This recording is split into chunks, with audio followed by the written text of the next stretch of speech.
So congratulations to making it to the last lecture video for chapter 2.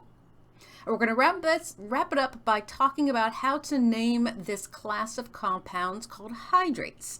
Now, hydrates are not specifically listed on that basic inorganic nomenclature flowchart that I showed earlier in the presentation, and I have a copy of on Canvas. It's not on there because naming a hydrate uses the same rules as ionic compounds, because in a hydrate you have an ionic compound portion, and that ionic compound portion is attached to water.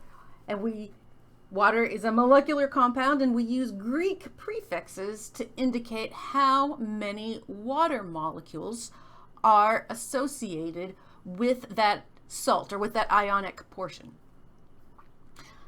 So, in short, to name a hydrate molecule, you need to first identify that it's a hydrate, and you would identify that it is a hydrate by seeing that, oh, I've got this little dot here and I've got these waters present attached to an ionic portion. So that means it is a hydrate. It is a hydrate. You name the ionic portion of that molecule just as you would name an ionic compound, be it an ionic portion that has a metal that contains more than one charge, or something that just has one charge.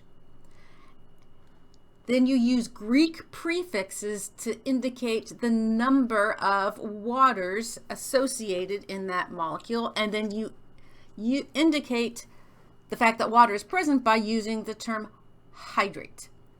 So this first molecule is iron 3 chloride, because that is what the ionic portion is. Excuse me, hexa, because there is a 6 present. Specifically, there are 6 water molecules, hence the hydrate. So you will have a lab later on in the semester about hydrates. You will have some questions, I believe, on mastering chemistry with regards to hydrates. You should be able to identify if a molecule is a hydrate and be able to give the name of that species. And as I said, this is the end of chapter 2.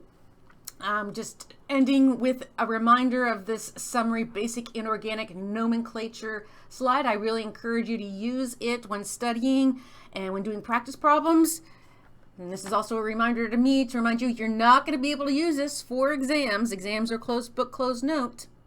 But I really encourage you to use this as a tool for your studying and for your practice problems associated with this chapter.